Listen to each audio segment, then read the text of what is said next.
தினத்தந்தி மற்றும் விஐடி சென்னை இணைந்து வழங்கும் கல்வி கண்காட்சி 2025 திருச்சி மற்றும் சேலத்தில் அனுமதி இலவசம்.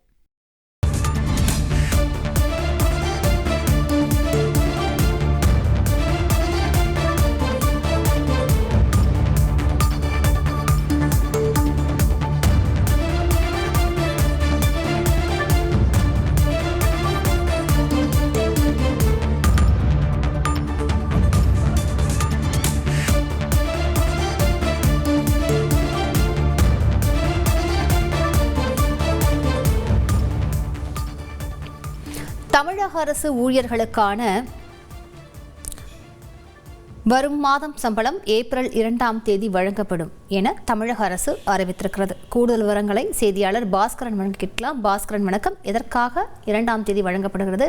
பொதுவாக 1ஆம் தேதி வழங்கப்படும். எதற்காக 2ஆம் தேதி வழங்கப்படுகிறது? விவரங்களை பதிவு பண்ணுங்க. தமிழக அரசின் கீழ் பணிபுரியக்கூடிய ஒரு 9 லட்சம் அரசு ஊழியர்கள், ஓய்வு பெற்ற அரசு ஊழியர்களுடைய எண்ணிக்கை 7 லட்சம்.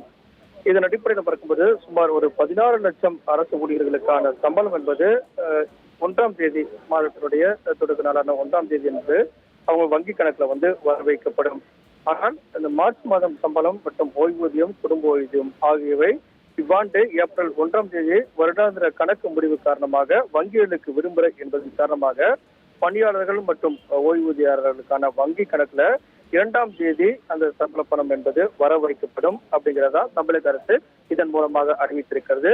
1ஆம் தேதி வருடாந்திர கணக்கு முடிவு காரணமாக வங்கிகளுக்கு விடுமுறை காரணமாக 2ஆம் தேதி வங்கி கணக்குல வர வைக்கப்படும் அப்படிங்கிறது தமிழக அரசு இதன் மூலமாக அறிவித்துள்ளது.